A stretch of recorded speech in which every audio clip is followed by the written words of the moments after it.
Sanmanani, Dumelang, Absheni, Kanandiri. Welcome to Becoming with Perletta. I am so excited about today's happening.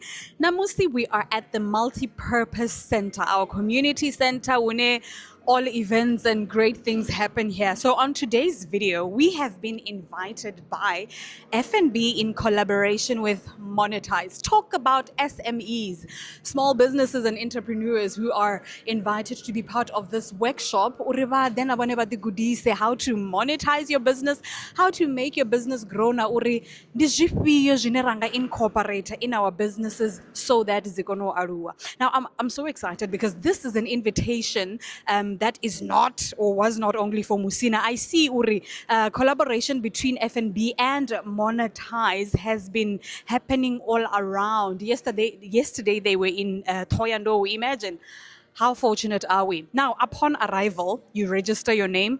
And even if you may have not registered beforehand, you are welcome to still come, but they are part of the workshop and everything. And it is a great opportunity because I mean, so yes, with that said, I am so excited for you guys to also be here. We will be doing a behind the scenes so that we see Urodobo Kwetia meaning and see if we can actually learn something together.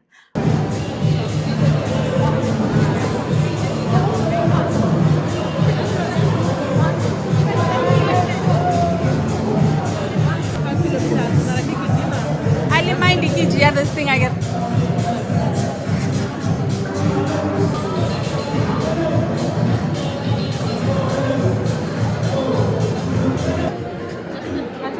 From your friend. Ladies and gentlemen, we will resume in about 5 minutes. We will be resuming in about 5 minutes. Thank you very much.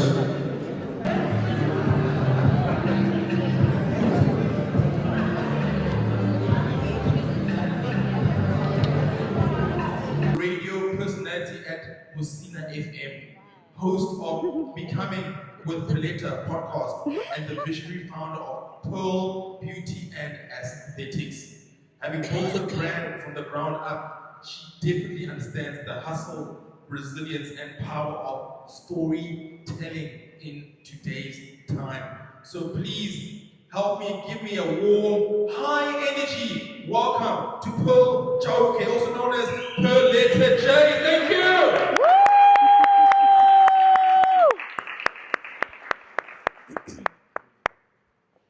Oh my goodness. Thank you. Awesome. Do you need a mic? You've got a mic there. Yeah, there is a mic. All right, fantastic. Pearl, thank you so much for joining me in conversation. We always find that it's wonderful to meet a local entrepreneur who is doing well within the community, to just come and share their story, their nuggets with us, so that we can also learn and get some information and insights from you as well. For those that may not be familiar with who Pearl is and your business, maybe let me give you an opportunity for you to introduce yourself in a way that makes sense for you. Who is Pearl and what does Pearl do? Okay, thank you so much. Is it on? Let's see. There we go. Thank you so much. Thank you for having me, us. Firstly, Pearl. Pearl is a visionary, firstly. I love being in spaces where I am growing and finding opportunities, stuff like that. Right now, I am running a business. It is called Pearl Beauty and Aesthetics. I'm sure you heard the beauty part. So we are your masseuses. We offer services within the beauty spectrum, facials, things like that. And I am also a podcast host. I love talking and I love storytelling. I believe that through our life's journey, something that, for example, Hetty may have gone through could help the next Hetty wannabe. So it makes one's journey and life much more easier when we get to reflect on someone else's life, on someone else's journey or story thereof. So it fascinates me when I meet people who are like-minded with me and I feel like there's something special about you. I want to tell people about you if permission granted. So yeah, in short, that is Pearl. And radio, I love speaking. So because we have a local radio station here in Musina, I thought to myself, girl, go and nourish your talent there. Yeah. So in short, that is Pearl. And how has that radio journey been for you? Has it stretched you in ways that you might not have imagined? How has that journey been? Funny you ask that. Usually when we embark in something new, it's because there's a glimpse of possibility. You think, I can do that, but you're not a professional, you're not fully skilled, you're just starting. So being in radio has actually ignited the confidence in me.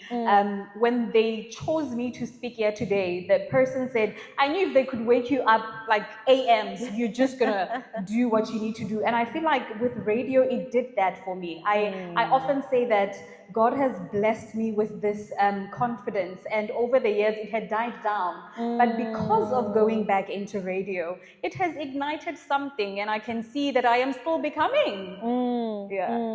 You know, it's interesting. I get a lot of entrepreneurs who say to me, Hetty, how do I get a radio interview? And I always encourage entrepreneurs to say, don't be afraid to approach stations, because they are also looking for content. And they're also looking to have interesting conversations with people that are doing interesting things. But maybe it's good for them to hear it from someone who is in the industry and who is behind the mic. If an entrepreneur is sitting in this room and they want visibility for their business, what are the strategies they can use to approach a Musina FM or any other type of media platform? Awesome. That's a great question, because radio will help you monetize as well, because you get people who will learn or know more about your business in that way. So how it goes is that usually people would approach the station manager. If not station manager, it will be just someone who is in charge of advertisements, because it's part of sales and advertisement. You go there, approach them, let them know of what business it is that you do, like familiarize yourself with whoever that is responsible. And of course, there will be charges thereof. I do know that in commercial radios, like to get a slot or like book a slot for a business, they will require you to pay a certain fee. Same applies to local local radio stations, for example, just like Musina, because when you come as a business and you want to advertise whatever services you offer, it kind of gives back to the radio some sort of incentive so that they can also manage the business or the radio thereof. So it's quite easy, and it will help you, because imagine how many people are listening to the radio. If it's morning commuters, people that are going to work, or just coming back from work in the evening, we tune into the radio all the time. Absolutely. And imagine while you're driving and they're advertising Pearl Beauty and Aesthetics, August Women's Special. I mean, come on, we will all go flooding. Absolutely. No, I love that. Thank you so much for sharing that. Pearl, today we have been talking on this conversation around building monetizable relationships, relationships of influence.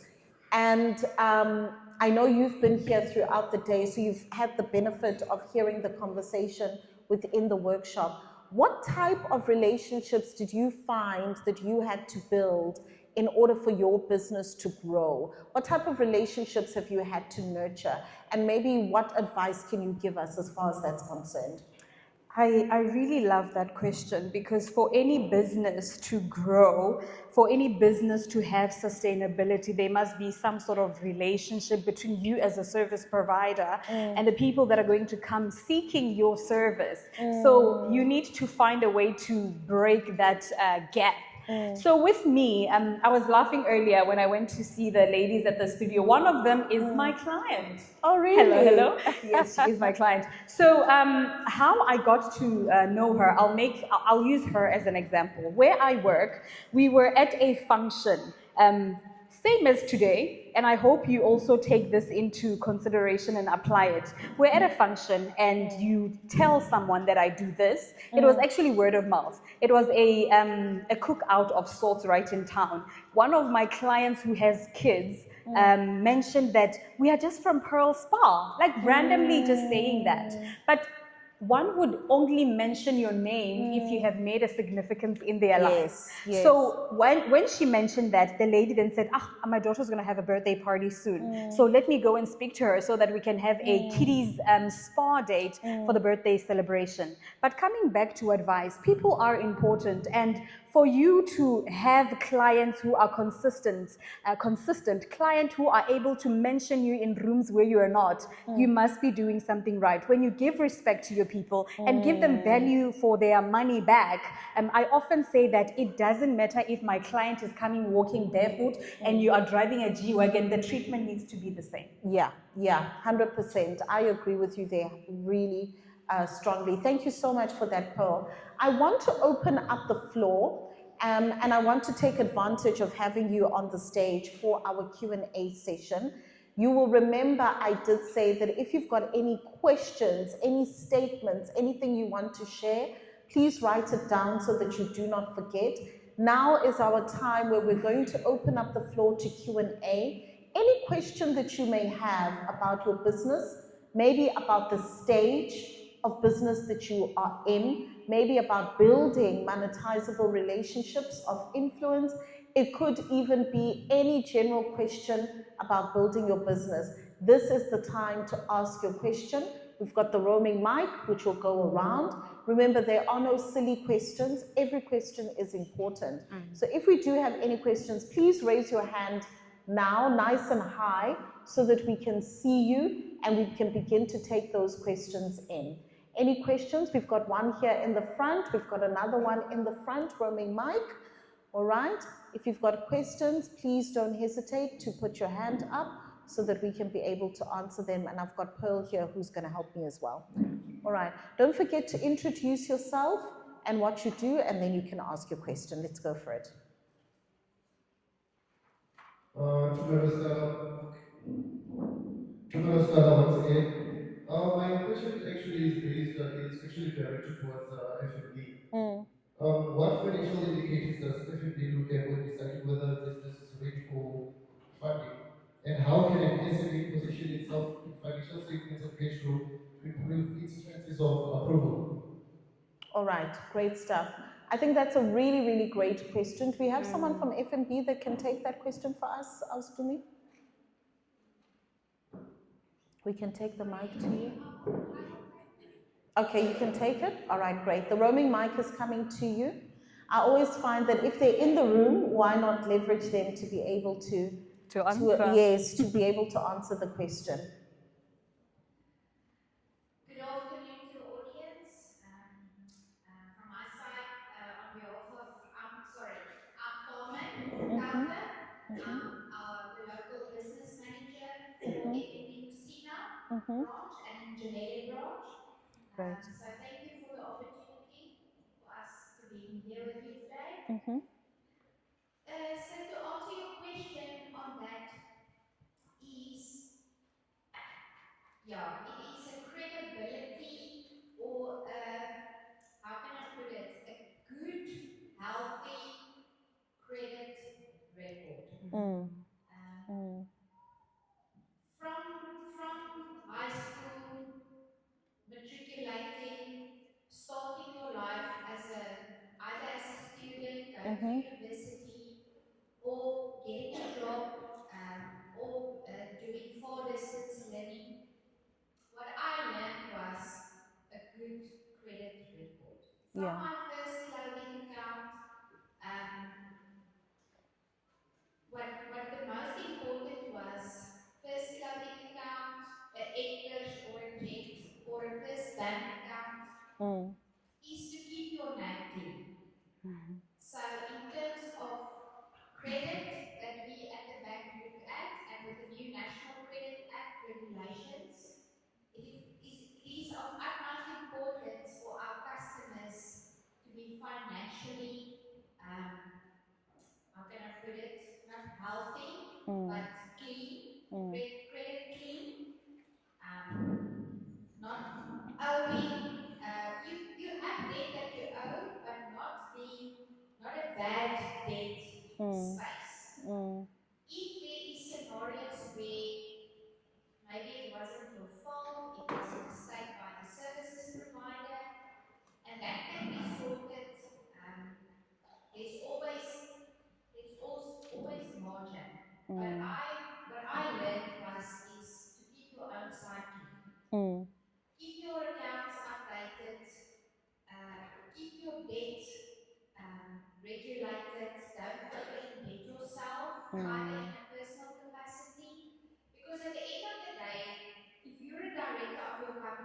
And you over-indebt yourself as that director is having an effect on your company. Even if you know it's my company, I cannot be held liable, but you as the personal jockey of that company needs to have a good, clean credit record. Yeah, we all have debit orders with third parties. We have to try and keep that updated or paid, um, so that the bank will see, okay, this client is really trying to conduct his accounts well. I don't know if there is yesterday. Thank you so much. That's very, very helpful. We've got some additional tips that are coming through. See, this is the great benefit of having FNB in the room, because we hear, it's not secondhand information, we hear it firsthand. Yeah. No, thanks, Carmen. That was very informative. But just to add on, I think somebody's sitting and saying, but I don't have a bank account, or my bank account is not doing so well. What do I do? How can the bank help with that? So the bank can help with what Carmen has provided information on. You need to see your account working, deposits in, deposits out, so that we can be able to give you that money. But there are those that will say, I've got a purchase order, or I've got a contract or so much, my account is not so good. What do I do? Am I right? Yeah. Yes. Yeah. So we have partnered with an external company. It's not FNB, it's just partnership. That is called Vumela. Maybe if you can just go to Google, it's called Vumela. They do charge a very high percentage, though, if I can, of interest that you must return. But if, for example, you're really, really desperate, there's some work waiting for you, you need funds, your account is not yet, working, you can just contact Vumela and they will explain how much will they charge you. Wonderful. Thank you. Thank Hattie, you. if I can just interject. It's funny how our lifestyle while we are younger can come back to haunt us. I love the example she did. When we are in varsity, we are of the right age to open accounts and things like that, and you feel like I am an adult, I'm doing this life thing, and you neglect those debts. They don't just disappear. They don't, It, yeah. it will come back to you, and it might come back at a time where you really need funding, or you really need money to pursue something. So I think it's also a lesson for the young ones that they do understand that it's not exactly freedom when they say you can purchase things kaskoloto. It will come back to haunt you, and it would be very bad if it's coming back at a time where you are trying to establish yourself. You have this grand idea to start a business, but now you need money. You go, for example, to FNB and they check your credit score.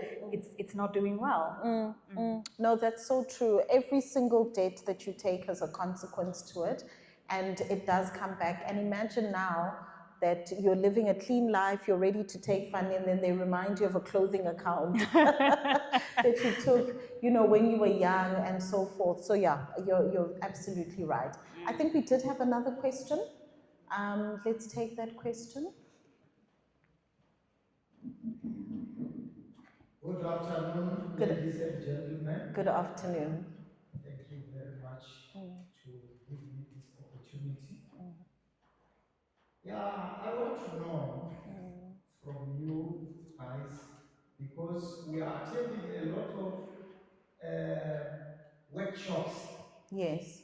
I myself, I'm a disability person. I'm totally blind. But I want to work for myself. I don't want to depend from someone. Yes. I want to stand on my own.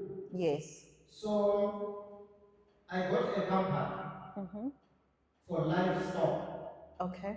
where I have goats, but I don't have a stock because the problem is lack of funds to have many goats so that you can compete with other people. Yes. So how do you empower disability people. Because if I can look, I can see that the disabled people are undermined. When you go to the offices and looking for funds, they are saying, no. This one. Even if I went to the municipality looking for lease agreement, they said, he cannot work. He cannot work. How? Because I'm using my brains. Yes. Yeah. I'm using my brains to work. No, absolutely. My company's Oliro Livestock. It is for 2019. Yes. But we are suffering because we don't have enough stock Yes. for the people. We have clients from Zanini. The guy tried to give me a lot of clients. Rahan, the lawyer. Yeah. So, Yes. but we are suffering. Yeah, okay. No, thank you very much. Thank you very much for the question. And I think the question that you raise is very, very, very important. Sure. We need to understand that in the entrepreneurial ecosystem, there are many people that can contribute to the economy in different ways. And one thing that I would highly recommend, especially during the networking break, is to definitely chat to the team at FNB to see the different ways in which they can be able to empower you. I am very proud to let you know that even within the Monetize Your Business ecosystem, one of our pitch prize winners, I believe the gentleman was in the Soweto workshop, I stand to be corrected, but the pitch prize winner was a gentleman who is visually impaired. And he did the best, he was phenomenal, Wow. absolutely outstanding. And it actually goes to show exactly what you're saying, is that even if a person has a disability, it does not mean they do not have value to add. It does not mean that they cannot contribute to the economy. There's actually a platform called Amafama, and this is a really nice platform that FNB has partnered with, and it's an agricultural platform. It shares stories similar to your own about farmers and people that are playing a role within the industry. So I would highly recommend for your story to be even shared on the platform as well. Let's look at ways in which we can do that. I know that FNB also sponsors quite a lot of agricultural-based events as well.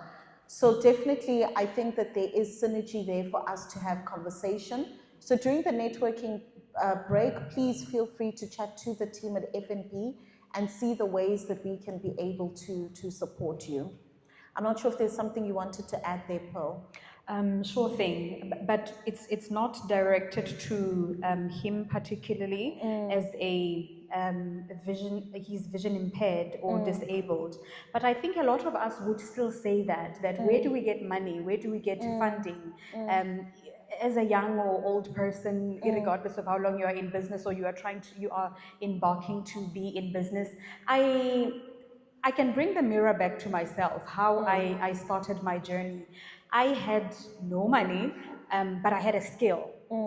And how I acquired the skill is because I was working for other people. Sometimes we should not wait for funding from various institutions. Work with what you have. If you are starting or you have an idea to establish something, work with what you have. There are mentors. I think you, if it was not you, it was Papa Biz who mentioned that mentorship is important, especially when you are in the seed level of your business. And it's not all of us who are going to get funding, but yet you have an amazing idea whom people are willing to pay good money for whatever idea you have and the services you could provide. And also collaborations and partnerships.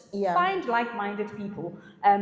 I think I heard IT. IT has been trending today. Have you thought, if I partnered with someone who's already doing the same thing with me, how far we would go? Yeah. I love what the florist said. You actually said that you went to Ropiwa because Ropiwa is doing the same thing. But go sit down and think, if I was to partner with her, she has her people, you have your people, you have great ideas that may not automatically be identical. But imagine when these two brains come together, the same thing that you and Papa Biz are doing.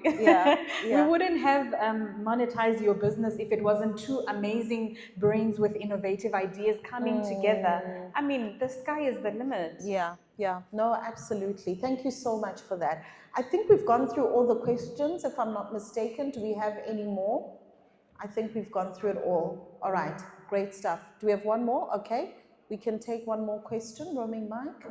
I think there's one here at the front before we close off the segment. Okay. Thank you very much. My name is Christopher, as a founder of Chico Systems. So my first question, when you are pitching here, you mentioned about the growth stage of the business. And then my question is that what the biggest mistake you recovered when you are working with the people who are in a growth stage of the business?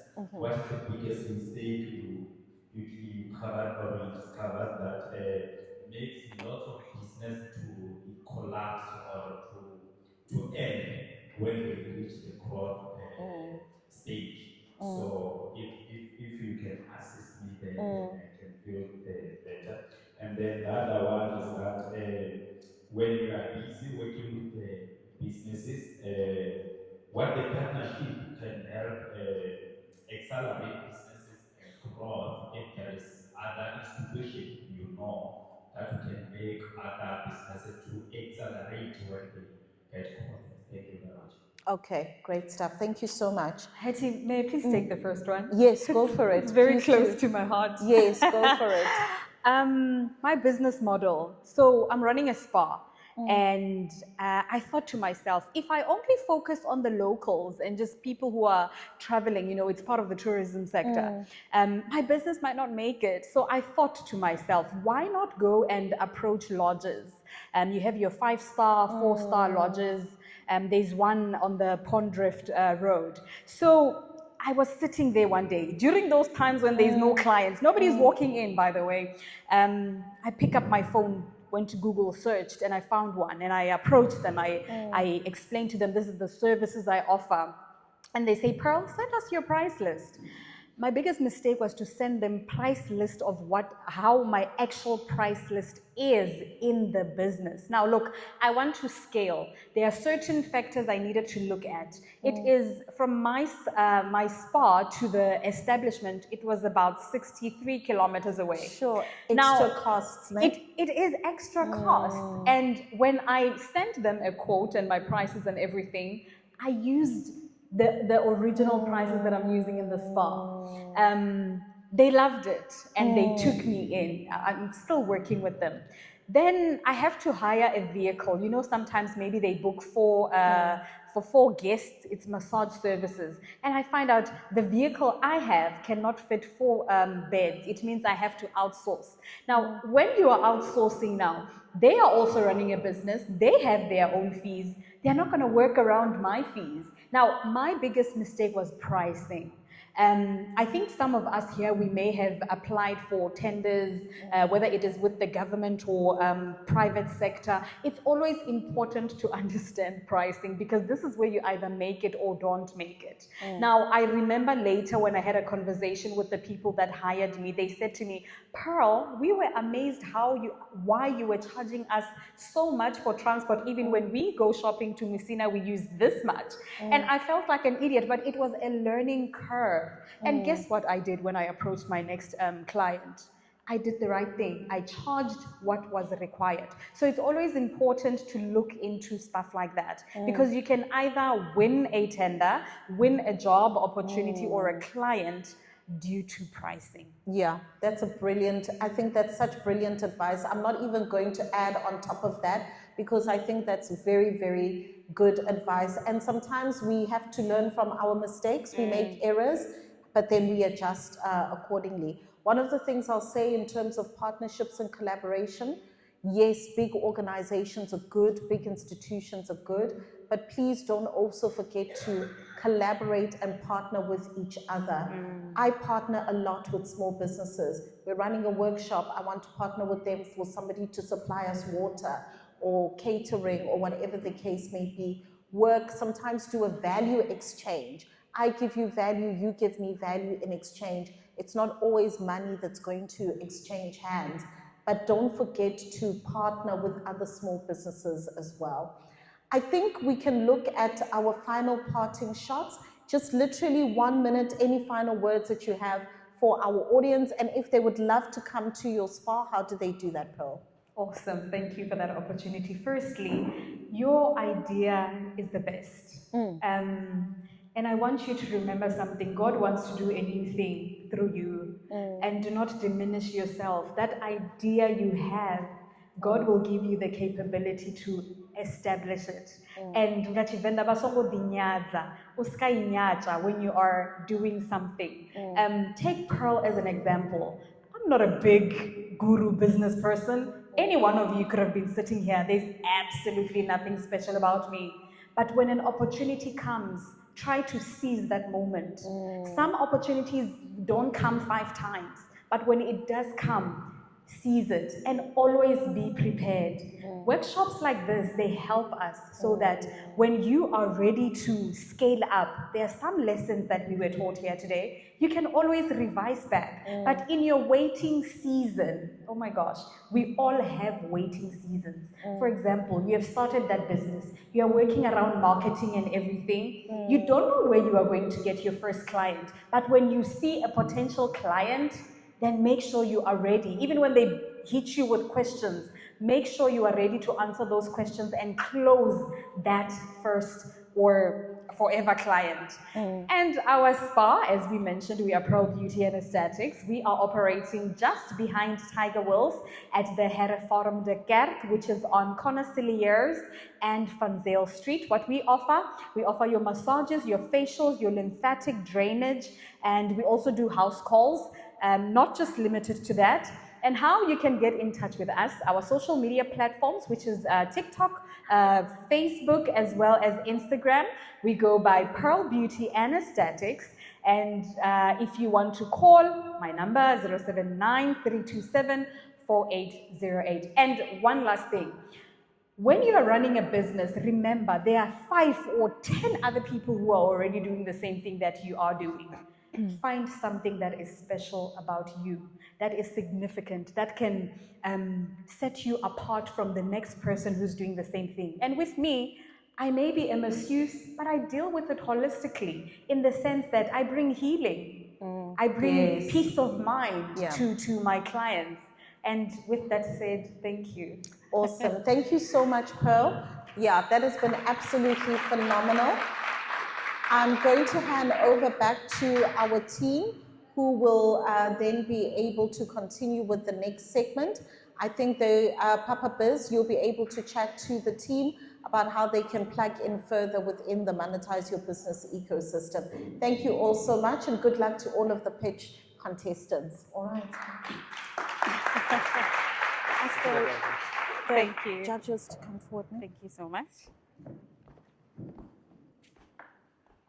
Thank you so much for that. Thank you so much.